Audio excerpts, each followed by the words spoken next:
Ô, rapaz, rapaga, tenta falar baixo, o pessoal tá dormindo tarde da noite, quase 1 hora da manhã. Daniel, você falou que ia mudar isso. Primeiramente, graças a Deus que eu estou de volta, né? Eu tava sumido, o que aconteceu que estava sumido? Coisas não muito boas a gente vai falar no vídeo, mais precisamente pro final, tá? A galera mais antiga, old school do canal já vai saber do que se trata. Mas a gente vai falar de várias coisas hoje, a gente vai falar de como foi a semana macroeconômica, semana anterior, né, na macroeconomia, como está sendo essa semana para a macroeconomia, o que a gente pode esperar. Logicamente, vamos estudar os gráficos, principalmente esse é o principal propósito do canal, e a gente vai abordar a geopolítica por trás aí da situação envolvendo Israel e o Hamas. E a gente tem uma homenagem post-mortem, infelizmente, para fazer aqui nesse canal, né, um mascote do canal. Enfim, a gente vai comentar tudo isso logo depois da vinheta, vai!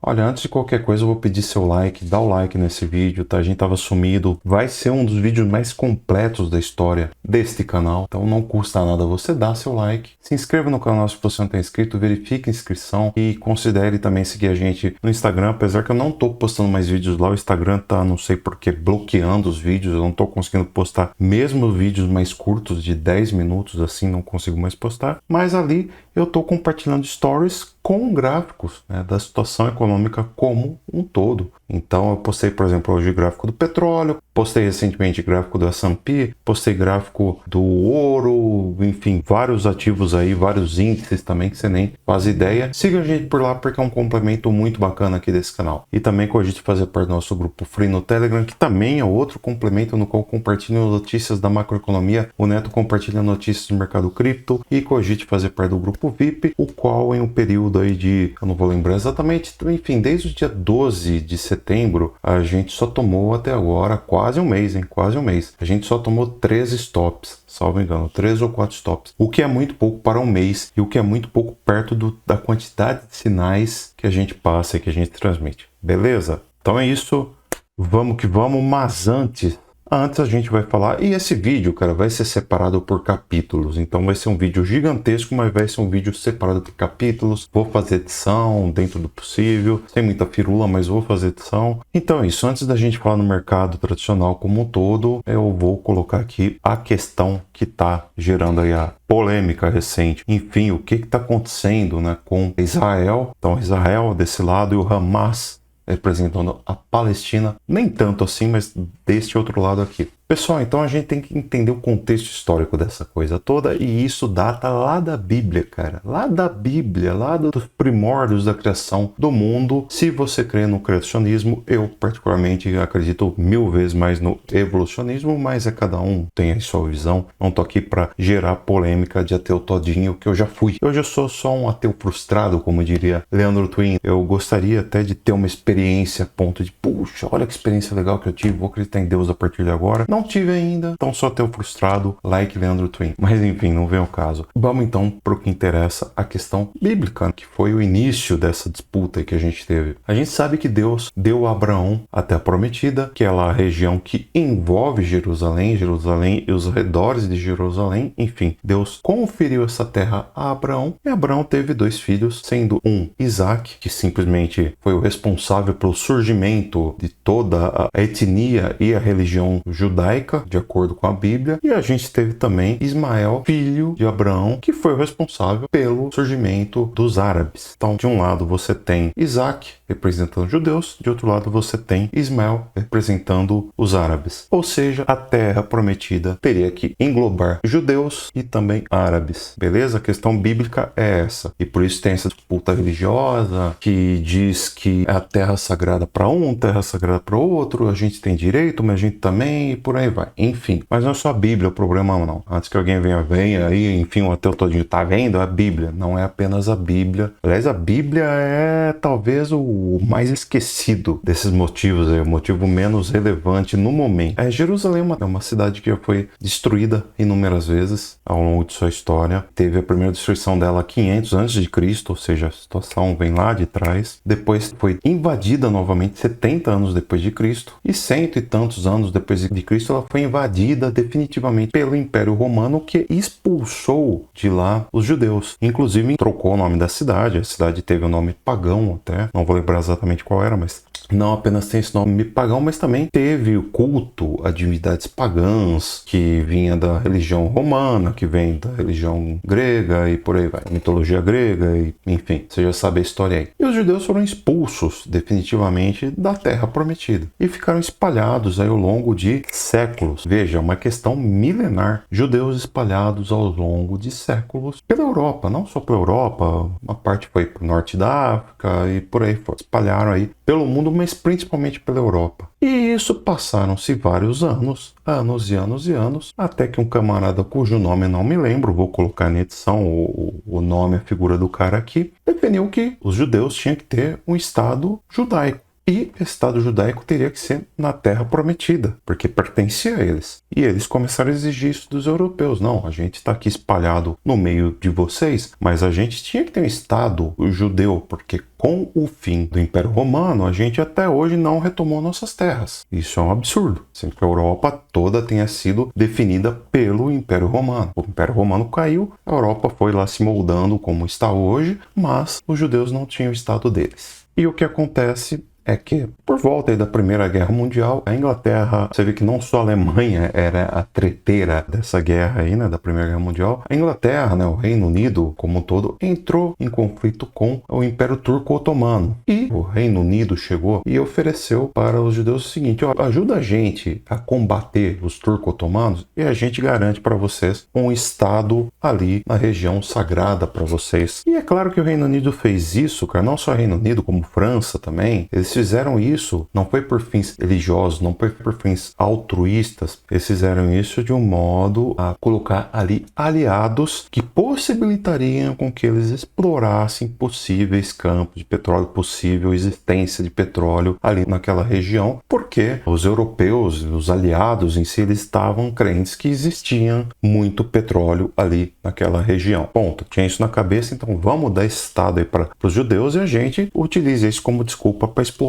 petróleo ali e tudo mais. Enfim, venceram a guerra contra o Império Turco-Otomano e aí tiveram que criar o Estado para o povo judeu, que foi o Estado de Israel, criado ali na região da Palestina. E isso fez com que, na década de 1920, muitos judeus se migrassem para essa região. E, cara, os muçulmanos que ali estavam não gostaram nada disso, por uma questão religiosa e também pelo fato deles perderem uma parte da terra deles. E, enfim, a Inglaterra foi lá, explorou, encontrou petróleo, a França foi lá também, explorou, encontrou petróleo, falou, deixa pra lá. Com o tempo foram largando os israelenses ali mesmo e deixa esses caras que se virem. E aí a gente viu um monte de investida, uma série de investidas do Islã contra Israel, contra o Estado de Israel, sendo que em todas eles perderam e perderam feio. Então a gente teve Israel com extrema soberania sobre aquele território, aquele estado deles, né, que até então ainda pertence a eles, e com isso nós tivemos uma crescente de investidas muçulmanas contra os judeus. E com o tempo, né, a gente viu o que importa disso tudo, o que mais importa disso tudo é que com a Guerra Fria nós tivemos uma disputa por aliados entre Estados Unidos do lado capitalista e União Soviética do lado socialista. Então nós tivemos com a Guerra Fria uma briga por aliados. Então, enquanto os Estados Unidos tiveram o próprio Brasil de uma certa forma como aliados, a Europa e tudo mais, a gente teve por outro lado a União Soviética detendo aí apoio de Cuba, Coreia do Norte, whatever. E até hoje, né, existia um flerte da União Soviética com o povo árabe de uma certa forma que até hoje é mantido. Não tão explicitamente, mas é mantido essa espécie de aliança que eles têm. E os Estados Unidos acabaram conquistando o carisma, digamos assim, do povo israelense. Então, até hoje, os Estados Unidos são aliados, bem dizer, bem próximos do povo de Israel, dos judeus ali de Israel. Então, sempre que nós temos um conflito entre esses povos, a gente vê que tem Estados Unidos brigando no meio de uma certa forma, a Rússia ameaçando ali a meter o bedelho. Então, logo remete à Guerra Fria. E é por isso que esse conflito e toda essa explicação gigantesca que eu dei até agora, ela interessa sim e muito a gente que mexe no mercado financeiro. Porque qualquer possível desavença que tenhamos entre Estados Unidos e Rússia, a gente já vê um mercado assustado. E sim, contrariando muitos influencers, muitos deles com 1 milhão de inscritos para mais, a queda dos mercados, incluindo o mercado de criptomoedas, nessa segunda, né, nessa última segunda aqui, teve sim ligação, total ligação com esse conflito que a gente teve entre Hamas e Israel. Daniel, o que esse conflito especificamente, quais foram as causas? Ninguém admitiu até agora, né? Muita gente especula que foi por conta que Israel colocou uma barreira militar bastante grande na fronteira ali com a faixa de Gaza que é controlada pelo Hamas. O Hamas que é um grupo terrorista. A realidade é essa, é um grupo terrorista. Não é um grupo que almeja criar o Estado palestino. Eles não querem Estado palestino, sabe por quê? Porque 7% das pessoas, dos palestinos que ali estão, são cristãos. E eles são fanáticos religiosos que eles querem ali criar um Estado totalmente controlado pelo islamismo, pelo Islã. Então, por conta disso, vira e mexe a gente vê atritos entre o Hamas, que é um grupo terrorista, que controla a faixa de Gaza, um grupo extremista, logicamente, e, claro, nós temos também conflito deles com Israel. Eles não querem o Estado judeu ali, querem que aquela região seja totalmente dominada pelo Islã, e temos esses conflitos religiosos aí. Além do mais, reza a lenda que Israel ocupa militarmente uma parte da Cisjordânia, e dizem que Israel tem atacado muito uma mesquita ali de extrema importância para o Islã, que Israel matou um número substancial de seguidores do Islã ali na Cisjordânia, enfim, existem especulações para tudo e a verdade é que o Hamas ele sempre busca uma desculpa, qualquer que seja, para atacar Israel. Não estou dizendo que Israel não tem culpa no cartório, logicamente tem, e eu não discordo tanto assim de países como Suíça, Noruega ou mesmo Brasil de ficar neutro nesse confronto aí. Eu não discordo não, porque são dois lados meio complicados aí. Por mais que eu prefira muito mais aqui do que aqui.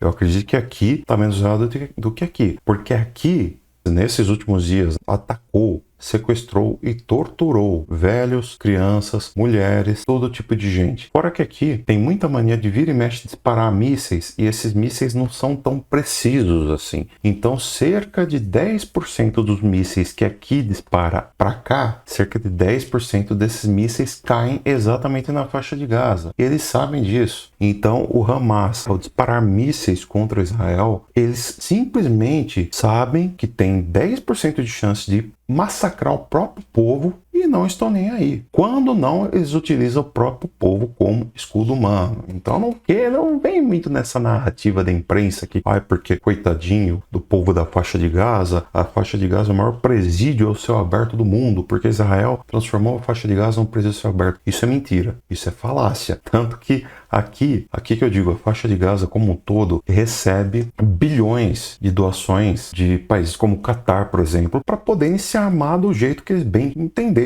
Ou seja, é um estado terrorista, é uma região controlada por um grupo terrorista, um grupo ditatorial. É um grupo ditatorial que controla aquela região. Então, por mais que aqui tenha os seus problemas, aqui é bem complicado, cara. É bem complicado. Enfim, resumo disso tudo, é importante, porque isso afeta a economia, tá aí. Agora a gente vai falar sobre o mercado em si. Então, além de tudo isso que aconteceu, a gente vai estudar aqui a macroeconomia, como é que foi semana passada. Cara, olha só, semana passada a gente teve o PMI vindo acima do esperado, péssimo para o mercado, tá? Não é bom não. É um dos índices que influencia, incide diretamente na inflação. Tivemos o discurso do Powell, então eu me lembro, não influenciou tanta coisa. Aqui foi um dia complicadíssimo, cara. Eu já explico porquê, tá? Essa segunda-feira foi bem complicada para mim, por isso que eu sumi a semana toda. Depois nós tivemos ofertas de emprego de JOLTS muito acima do esperado, tá? O que significa que há muita oferta de emprego. Com muita oferta de emprego, a tendência é que o consumo de bens materiais continue subindo, tá? E o consumo de bens materiais continua subindo, a gente vai ver o quê? A gente vai ver a inflação subindo cada vez mais. A versão de empregos privados veio bem abaixo do esperado, o que foi bom para o mercado, né? O esperado era 153 mil, veio, cara, quase metade disso, que foi excelente, querendo ou não. PMI do setor de serviços, abaixo do esperado, que de certa forma foi bom. E o PMI, IS não manufaturada, ele veio dentro do esperado. Tá legal, então. Petróleo tem sido um problema, porque os estoques de petróleo bruto dos Estados Unidos vêm diminuindo cada vez mais. Eu esqueci de falar, né? É óbvio que um conflito entre faixa de Gaza e Israel deve fazer com que os países árabes suspendam ainda mais a exportação de petróleo para os Estados Unidos, o que vai fazer com que os Estados Unidos tenham uma dificuldade ainda maior de obter petróleo, de obter energia gerada pelo petróleo e obter, obviamente, combustível gerado através do petróleo, o que vai encarecer cada vez mais os custos com frete, e os custos com frete eles são repassados no valor final e no preço final do produto, que é direcionado para o consumidor, ou seja, a inflação. Pedidos iniciais para o emprego vieram um pouco abaixo do esperado, não foi bom não. Por outro lado, vieram também um pouco acima do mês anterior, o que é aceitável. Isso daqui foi péssimo, cara. Isso daqui foi péssimo. Relatório de emprego, o famoso payroll. Eu gostaria de ter feito uma live. Tinha planos para fazer uma live durante o payroll, mas eu não tava legal, cara. A semana toda foi triste. Vou explicar porque no final do vídeo. Você que é antigo aqui do canal, você talvez se lembre, até se sensibilize com a situação aqui. Veja, nós tivemos um relatório de empregos gerados praticamente o dobro, por muito pouco, não foi o dobro do que era projetado. Era projetado 170 mil, foram gerados 336 mil vagas de emprego, quase o dobro. Por 4 mil não ficou exatamente o dobro do que era esperado. Quanto mais emprego tem, pior é para a economia no momento. Por quê? Porque o Fed, o Federal Reserve, que é o Banco Central dos Estados Unidos, está tentando, acima de qualquer coisa, controlar a inflação. Controlar a inflação com empregos crescendo cada vez mais é péssimo. Porém, tem uma pegadinha aqui. Primeiramente, indiretamente afetada pelo payroll, ganho média por hora trabalhada veio abaixo do esperado, ou seja, os trabalhadores estão ganhando um pouquinho menos, 0,1% a menos do que era esperado, o que significa que o quê? Em tese, eles vão consumir menos do que é esperado. É claro que é pouco, mas já é alguma melhora do índice que vinha subindo bem até, entendeu?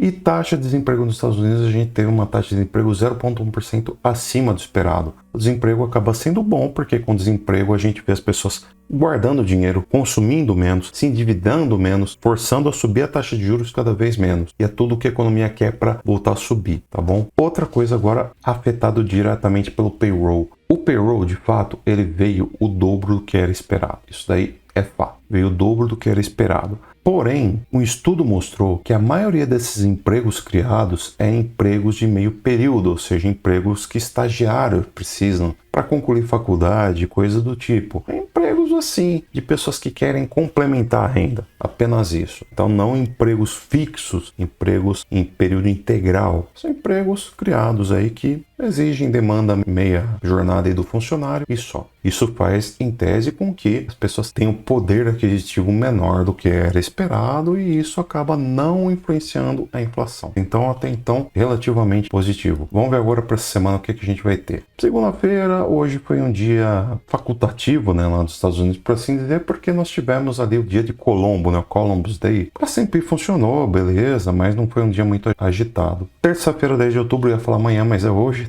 É um dia que realmente não vai ter nada demais, porém, na quarta-feira a gente tem que ficar esperto, cara. PPI, às 9h30 da manhã a gente vai ter PPI. Existe a possibilidade de eu vir fazer live nesse horário, 9h30 da manhã. Eu confesso que preferiria vir aqui às 15 horas nas atas de reunião do FONC. Por quê? Porque essas atas de reunião do FONC são simplesmente o complemento mais importante, se não mais importante, do que os dados ligados à taxa de juros, o aumento de taxa de juros do Fed, ou no caso a manutenção que ele manteve no mesmo patamar que estava, 5,5%. Enfim, não subiu nada. Por que essas atas são importantes? Porque elas são extremamente subjetivas. E aqui, cara, você vai ver depoimento de muitos Fed Boys que compõem o FONC, provavelmente hawks, terão depoimentos extremamente pesados falando que eles vão precisar controlar a economia, pegar pesado e não estão nem aí. Se tiver que chegar perto de uma recessão para controlar a taxa de juros, para jogar a inflação para 2%, que é o objetivo deles, eles vão fazer o que for necessário e dane-se, custe o que custar. Muito provavelmente a gente vai ter vários desses discursos neste indicador aqui, ó, das atas da reunião do FONC. Aqui o bicho vai pegar, aqui vai ser determinante, na minha opinião vai ser mais importante até, dependendo do caso, que o próprio próprio payroll do que a própria divulgação da taxa de juros do Federal Reserve. Aqui é extremamente importante. Sempre isso daqui derrete mercado, ou derrete mercado, ou faz o mercado dar pump, enfim, gera volatilidade para o mercado. Para mim, é o índice mais importante da semana disparado. Ademais, a gente vai ter, que eu até poderia, caso eu não consiga aqui, eu vou tentar vir às 15 horas, mas provavelmente eu vou ajudar a minha namorada com o trabalho dela. Tô de férias, então não custa dar uma força para também suavizar para ela um pouco as coisas. Então pode ser que neste momento aqui eu esteja ajudando a minha namorada. Se for o caso, talvez eu grave vídeo às 9h30 para acompanhar o PPI, ou quem sabe para acompanhar o CPI, que é mais importante que o PPI. Só não é mais importante que o PCE, mas o CPI é muito importante porque ele influencia diretamente na composição da inflação, dos dados da inflação. Então, ó, CPI importantíssimo. Se virem acima do esperado, a gente espera uma correção pesada no mercado. Se virem abaixo, a gente espera o mercado reagindo no mínimo de uma forma neutra barra positiva, vamos dizer assim. Por fim, business por seguro-desemprego toda semana tem, mas vai ser importante dessa vez. Pós-payroll tende a ser importante, e estoques de petróleo bruto também pós estouro de conflito entre Israel e Hamas tende a ser importante. Aliás, antes que alguém pergunte o que é Hamas, o Hamas é um amigo meu que brincava, né? Falou: olha, Dani, você tem o rapaz e eles têm o Hamas. Que você vê que meu rapaz vem de muito tempo, cara. Um amigo meu falou em 2009 isso daí pra mim. 2010 fez essa piadinha interna, digamos assim.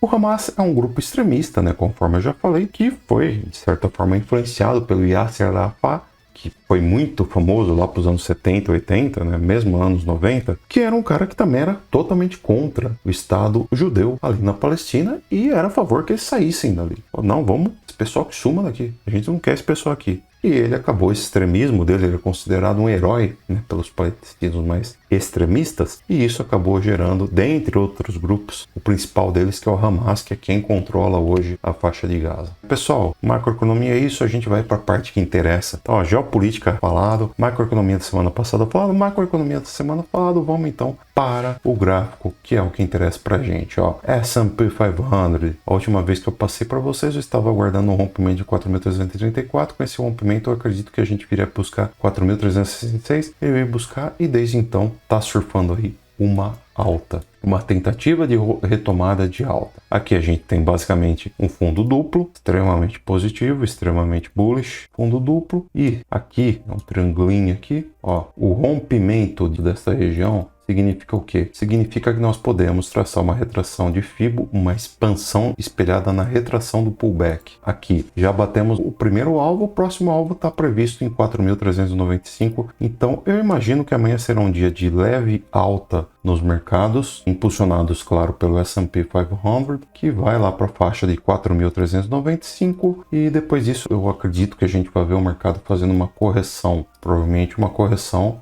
para cá assim. Nem que seja para fazer algo desse tipo, para quem sabe aí subir mais. Ou se ele for perder, se perder essa LTA, a gente vai traçar uma retração de FIBO por todo esse movimento, e acredito que ele venha buscar entre 0.5 e 0.6, que é a Golden Ratio, a proporção áurea. Se vai buscar entre essa faixa, é interessante a gente ficar aí, cogitar até acreditar em uma retomada bullish para o mercado. Beleza? Por enquanto é isso. Vamos ver os próximos movimentos. Isso daqui estudando o curto prazo, logicamente. Bitcoin, cara. Bitcoin também, basicamente, fazendo um movimento bem parecido, né? Com a diferença que ele não conseguiu confirmar realmente um rompimento para valer. Tá? Mas em todo caso, a gente teria algo para 27.800. Para quem diz que o Bitcoin não é mais influenciado pelo S&P, tá aí na sua cara. S&P que foi influenciado pelo ataque do Hamas e acabou influenciando o Bitcoin também, não tem nem o que falar. Então tá aqui. Enquanto se mantiver dentro dessa LTA, é importante porque a tendência é que ele venha a subir. Perder a LTA, a gente vai realmente ver uma correção um pouco mais aí pesada do mercado. Então tá aqui.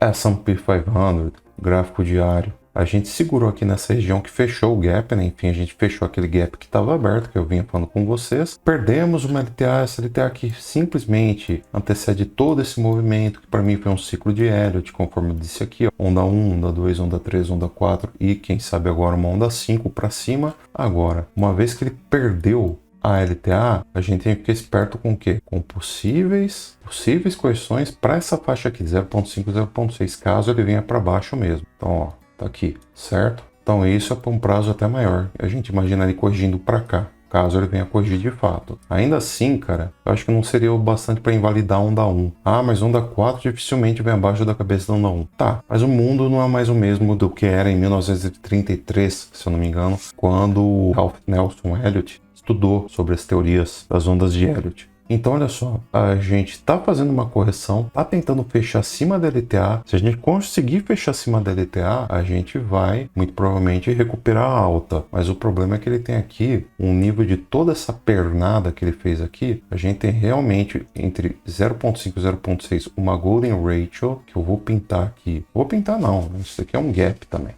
Então, além de ser uma Golden Ratio, é também um gap. Pode ser que ele esteja simplesmente vindo fechar esse gap e depois voltar a cair, conforme eu defini aqui. E, não obstante, esse gap, ele corresponde ao nível 0.5 e 0.6 de toda essa retração de queda que ele fez aqui. Não obstante também, concordaria. Seria a favor da nossa teoria de que isso daqui é um ombro, cabeça a ombro, que jogaria o mercado lá para baixo, fazendo sentido essa queda aí. Petróleo, cara. Petróleo que hoje eu comentei lá no Instagram, falei deste pump dele, abriu um gap de alta e realmente um gap que foi com tudo. O petróleo é o seguinte, cara. O petróleo aqui é o seguinte. Nós estamos subindo, pode ser um mero pullback de toda essa pernada de baixa que ele deu, pode ser um pullback. Caso ele trave entre 0.5 e 0.6, caso ele trave nessa região aqui e não consiga vir além, a gente vai ver correção no mercado. Porém, se ele conseguir superar os $90, eu imagino uma retomada de alta para o petróleo. Quem segue nosso Instagram pegou isso em primeira mão, eu passei hoje de manhã. Logo eu retorno às férias do meu trabalho e provavelmente eu vou, logicamente, ficar menos ativo no Instagram, mas ainda assim eu vou postar algumas coisas ali ligadas aí à economia como um todo, não apenas cripto. Então é mais provável que ele faça esse movimento aqui, porém pode ser que ele retome a alta. E se ele retomar a alta, o que a gente vai ver na verdade, cara, é isso que eu já desenhei aqui. É uma tentativa no mercado de buscar $103 o barril, partindo do pressuposto de que, na verdade, é isso daqui que está em jogo. Então, é uma correção maior. Então, tudo vai do modo como ele lidar com o teste dos $90. Se ele não conseguir superar $90, a gente vai ver queda.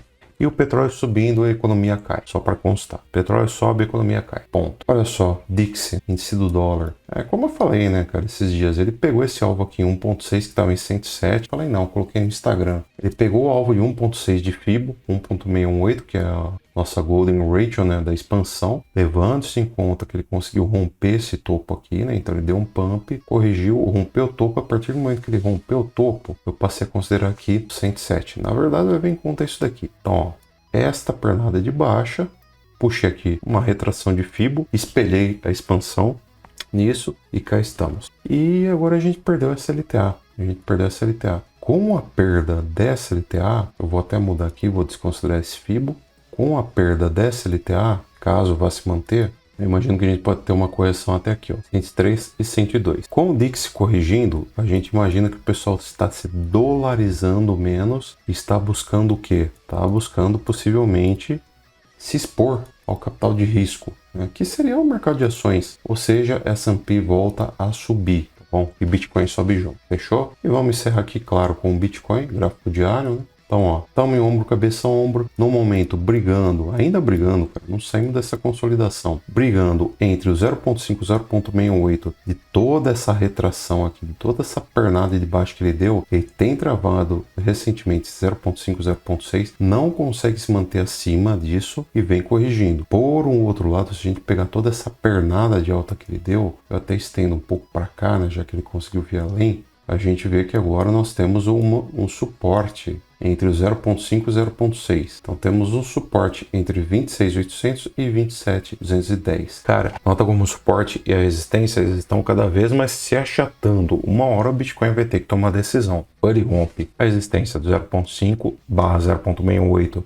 de toda essa correção, ou ele perde de vez a Golden Ratio de toda essa pernada de alta que ele fez até agora. Então, ó, essa FIBO aqui é associada a essa pernada de alta. Dá um zoom aqui, fica melhor para você, né? Essa FIBO é associada a essa pernada de alta e essa outra FIBO é associada a essa pernada de baixa. Aqui é a resistência da FIBO dessa pernada de baixa, olha como o Bitcoin segura aqui. E aqui a resistência é o suporte, né? O novo suporte de FIBO desta região aqui, que olha como o Bitcoin está segurando aqui. O lado que ele romper é pro lado que ele vai. No momento, operações visando longo prazo, acho arriscadas. Vamos ver o gráfico de 4 horas, o qual o Bitcoin agulhou, né, perfeitamente na segunda, né? Buscou exatamente o alvo que a gente esperava e agora fez uma correção. Corroborou com o padrão diamante que a gente havia desenhado aqui. O padrão diamante fez todo sentido, deu pump, veio para cima e foi que foi. Não perdeu aqui essa região de 25 mil, então deu continuidade à alta e foi que foi. O que ele está fazendo agora? Cara, lateralização, não tem muito o que a gente fazer mesmo. Eu vou traçar aqui SLTA e entendo que quando ele estiver acima dela, a tendência é que ele venha subir cada vez mais. Caso ele venha romper 28.442, a gente tem alvo lá em 29.73. Mais ou menos assim. Porém, se perder LTA, aí a gente pode ver algo desse tipo acontecer. E se perder LTA, eu vou puxar essa retração de Fibo para cá assim. É o seguinte, medir ela aqui. Então, ó, nós temos aí, quem sabe, até exagerar um pouco menos, temos um alvinho para cá de retração. Quem sabe uma onda 2 aí de um período maior, aí a gente faz nossas contagens de Elliott logo mais. Mas enfim, se o Bitcoin corrigir para 26.718 e 26.300, a gente pode muito bem cogitar compras. Gráfico de 1 hora, corrigindo, sem grandes esperanças. Aqui tocou 2618, fez todo sentido esse pump que deu de onda 1.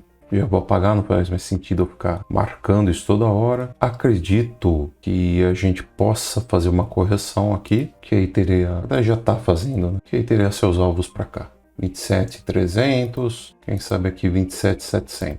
Já não vou considerar mais isso daqui como alvo de compra, 26 e não vou considerar. Então note que o Bitcoin ele fez movimentos importantes sim, ele retomou a alta em alguns pontos e está segurando, cara. Então tá muito importante que o Bitcoin segure aí essa região de 27 mil agora. E a gente vai ver pela análise de sentimentos onde a gente pode ter aí mais pontos interessantes para o Bitcoin. Então, ó, a gente tem agora uma região muito importante de suporte em 26.990, basicamente 27 mil. Long short ratio está equilibrado, ou seja, qualquer pump que o Bitcoin venha fazer agora não é sardinha comprando na hora errada, pelo menos é o que tudo indica. Nós vemos o Bitcoin corrigir aqui e o Open Interest subir, o que mostra que tem muita gente que está demonstrando interesse nas quedas do Bitcoin. Temos que ficar atento com isso também. Por outro lado, ó, o Bitcoin deu pump aqui, ele subiu junto. Então o Open Interest não está demonstrando muito o que ele quer com o Bitcoin. Vamos ver a partir de amanhã que vai ser mais seguro. Ficar bem atentos com isso, tá, cara? Porque aqui a gente teve uma queda no Price Action enquanto que o Open Interest subiu e isso é uma divergência bearish, logicamente. No Order Book, por assim dizer, justamente temos em 27 mil dólares, 16 mil ordens de Bitcoin. Então, cara, vai tradear a Bitcoin, é stop abaixo de 26.900, sempre dessa margem de erro. Então não vai colocar stop logo abaixo de 27 mil. Não, coloca stop, por exemplo, em 26.850. Coloca um pouco abaixo, você vai ter um prejuízo um pouco maior caso venha pegar, mas aí é certeza que, de fato, ele quebrou todas as barreiras possíveis e nós vamos ver o Bitcoin corrigir e dificilmente ele vai conseguir se manter assim. Crypto Fear and Greed, mercado neutro, então sem grandes aí novidades, não tem muito porque a gente ficar batendo cabeça. Aliás, passou a boa parte do tempo neutro, né? Sem fazer grandes coisas aí, sem demonstrar grandes reações que realmente possam nos importar. E agora, pessoal, eu vou fazer a homenagem, um in memoriam, que quem é antigo de canal sabe, talvez entenda um pouco a dor que eu tive aí. Quem não é, pode encerrar o vídeo por aqui, ou se quiser ficar também, claro, fique à vontade. É que não é nada ligado à economia, trade, análise, blá blá blá, tá? É coisas do canal mesmo. Enfim, quem é antigo de canal lembra que antes desse fundo aqui, eu não tinha fundo nenhum, meu fundo era verdadeiro, 100% verdadeiro, nada chroma key, e quem ficava atrás deste fundo aqui era este nobre serzinho aqui, ó, deixa eu descer um pouco daqui, pera lá. Então era esse nobre serzinho aqui, ó, bonito, fofo, uma gatinha, no caso, a minha gatinha Mary. Quem assistia as lives do canal, ou mesmo assistia o canal nas antigas, como não tinha fundo nenhum, eu gravo no meu quarto e atrás de mim fica a minha cama, e na minha cama ficava essa fofura em forma de felino. E ela participava dos vídeos de uma certa forma, porque todo mundo falava, olha lá a gata do Daniel, olha a gata. E nas lives, às vezes ela me chamava, eu tinha que abrir a porta, e às vezes eu brigava com ela, porque ela ficava miando alto. Enfim, aí acabou se tornando uma espécie de símbolo do canal, né? Um mascote do canal. E, cara, o que aconteceu é o seguinte, ela já tem desenvolvido um problema renal já há algum tempo, né? Tinha, que eu saiba, desde 2008, se eu não me engano, o 9, na verdade 9. A gente pegou ela em 2008. Ela nasceu em 2008, a gente pegou ela em 2008. Tava ali pra adoção, cheia de doença, tadinha. A gente trouxe, cuidou dela, ela ficou essa gata bonita, uma gata forte, cara, uma gata grande. O pessoal brincava que era gata padrão pandemia, porque ela era gorda, né? E ela tinha problemas renais. Eu lembro que o carnaval de 2010, eu não sei, eu fiquei preso em casa ajudando minha mãe a cuidar dela. Fiquei com muito dó dela. Ela acabou tendo um apego muito maior pela minha mãe, que tinha um contato muito maior com ela e tal. Mas acabou tendo certo apego comigo. E com o tempo aí ela acabou vindo dormir até aqui, na cama, comigo e participava dos vídeos. Que eu não tinha essa participação. E o pessoal que entrava nas lives perguntava: "Ô, e aquele gatinho que você tinha? Cadê ele e tal, né?" Depois que eu comecei a colocar esse fundo aqui. Eu falei: olha, não tem como mostrar o gato porque tá nesse fundo. Infelizmente, no último mês de setembro, a gente ficou sabendo que ela tinha um probleminha no rim, seria necessário operar esse rim, porque o rim não estava funcionando mais, poderia dar uma infecção generalizada, ela ia tocar a vida dela em frente com apenas um rim. E não operar podia ser um risco muito grave para ela, podia acabar dando infecção generalizada, como eu falei, poderia acabar inclusive levando a um óbito sofrido. A gente optou por operá-la, fez a cirurgia, extraiu um rim e voltou pra cá. E eu tirei férias do trabalho. Eu falei: poxa, que bacana, nas minhas férias do trabalho eu vou poder, enfim, dar atenção que a Mary merece. Porque eu sinto que cada vez mais ela queria a minha atenção, queria que eu agradasse ela. E eu ausente, cara, trabalho bastante, trabalho quase 12 horas por dia, venho, faço trade aqui, cara, gravo vídeo no canal e tudo mais, né? E não dava tanta atenção. Agradava, como eu fiz aqui nessa foto, foi quando eu fiquei sabendo que ela ia ter que fazer cirurgia pro rim. Agradei ela, mimei ela da forma que eu pude, mas infelizmente pra mim não foi bastante. Eu queria ter passado mais um tempo com ela. Enfim, ela fez a cirurgia, tirou um rim e acabou não resistindo, ficou fraca. Tinha 15 anos de idade, já era uma gata velha, né? E acabou falecendo. E o que isso tudo traz, cara? Não tô falando à toa só pra fazer um chantagismo, vai ser só um in memoriam. Não, isso daqui tem sim um quê de psicologia de trade, cara. Não só de trade, de várias coisas. A gente passa tanto tempo, cara, tanto tempo, correndo atrás de dinheiro, correndo atrás de estabilidade profissional, estabilidade financeira, tudo que é estabilidade que você pode imaginar, e deixa de dar atenção a esses seres que querem bem a gente. Uma gata brava, mal-humorada pra caramba, mas carinhosa, era autêntica. Quando ela queria fazer carinho é porque ela realmente estava feliz com você ali. Assim como ela já foi várias vezes comigo ali. E eu falo: poxa, cara, deixei de aproveitar melhor essa gata, ou por trabalhar demais, ou por fazer trade demais, ou por querer gravar live demais, enfim. E não apenas ela, cara. Mas às vezes eu deixo de aproveitar os outros gatos que eu tenho, minha família, namorada, amigos, um monte de outra coisa que eu poderia aproveitar, e eu, até mesmo a mim mesmo, poderia treinar um pouco mais na academia, eu poderia fazer caminhadas mais extensas para cuidar da minha saúde, como eu tenho feito nessas férias. Então, para isso as férias me serviram de bem. E aí eu perdi a Mary, e isso tudo me ocorreu, cara, me ocorreu. E eu pegava para falar: não, vou gravar um vídeo. Eu falo: não, cara, putz, eu tava mal mesmo. Eu senti como se o fato de eu vir gravar vídeo, o fato de eu dar atenção para coisas que podem esperar um pouco mais, me impediram de ficar com essa fofura aqui um período maior. Senti muito, cara. Já perdi vários gatos, vários animais de estimação, mas eu não sei, cara. Acho que com ela foi a pior, não sei, porque a sensação que eu tive com a perda dela foi terrível. Enfim, perdi, nunca mais vou vê-la, né? Só em fotos. Fiz o que pude, tentei alimentar, tentei até cuidar dela. Poderia ter tido um zelo maior, mas enfim, a vida é assim. E eu sou apenas mais um entre 7 bilhões de terráqueos que sofrem com isso também, de trabalhar, de lutar, né?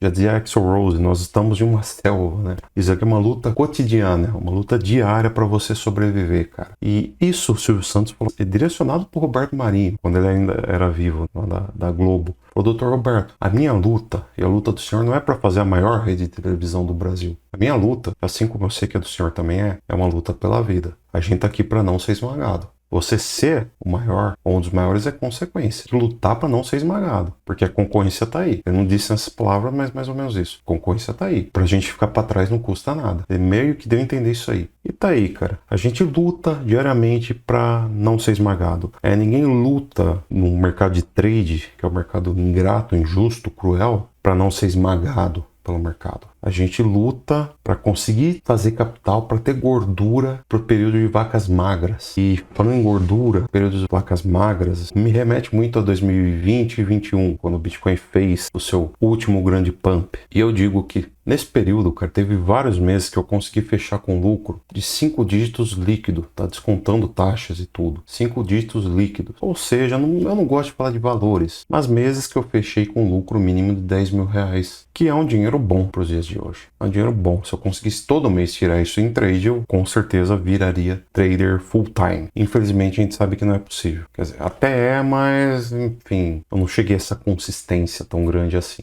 Um dia, quem sabe. No grupo VIP a gente tá com uma consistência muito boa. Então, sinal que eu tô indo pro caminho certo, imagino eu. Enfim, eu juro, eu trocaria de verdade um mês com lucro de 5 dígitos, lucro líquido de 5 dígitos, um mês para poder passar esse mês dormindo com ela como ela gostava de dormir nas minhas pernas, acariciando ela, brincando com ela, aproveitando bem ela. Infelizmente, o mascote do canal aqui faleceu. Uma hora a conta chega, Dona Morte vem exigir, vem cobrar o recibo e a gente tem que simplesmente ir para outro lugar. Eu fiquei muito chateado com a morte da Mary, muito triste.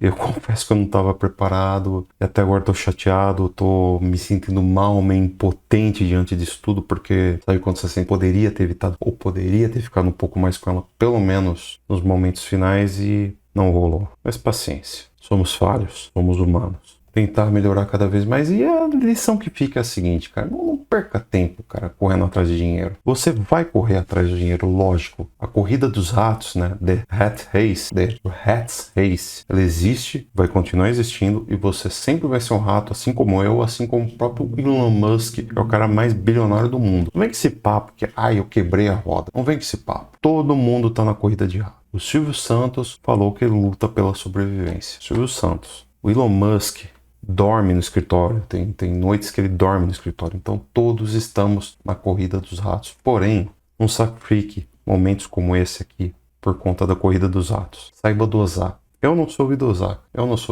Vou tentar melhorar isso aí. Vou tentar valorizar menos dinheiro. Estou numa posição financeira até que aceitavelmente confortável, longe de estar rico, muito mais longe de estar milionário que a posição que eu queria, mas vou tentar ligar cada vez mais para isso. Dito tudo isso, eu vou deixar uma pequena homenagem aí para Mary, um vídeo que eu criei, meu pai filmou ela bebendo água uma vez, de um jeito específico dela. E meu pai falou, joga no YouTube e tal. E eu fiz uma ediçãozinha bem... Há 8 anos, cara. O vídeo tem 8 anos, cara. Eu tava começando a fazer edição. Ediçãozinha bem simples. Mas vou deixar esse vídeo como uma forma de homenagear aí a nossa mascote do canal, que lamentavelmente não está mais entre nós. Por esse vídeo é isso. Falou, fui, adiós. Até mais. Tchau, tchau. E desculpa o vídeo gigantesco.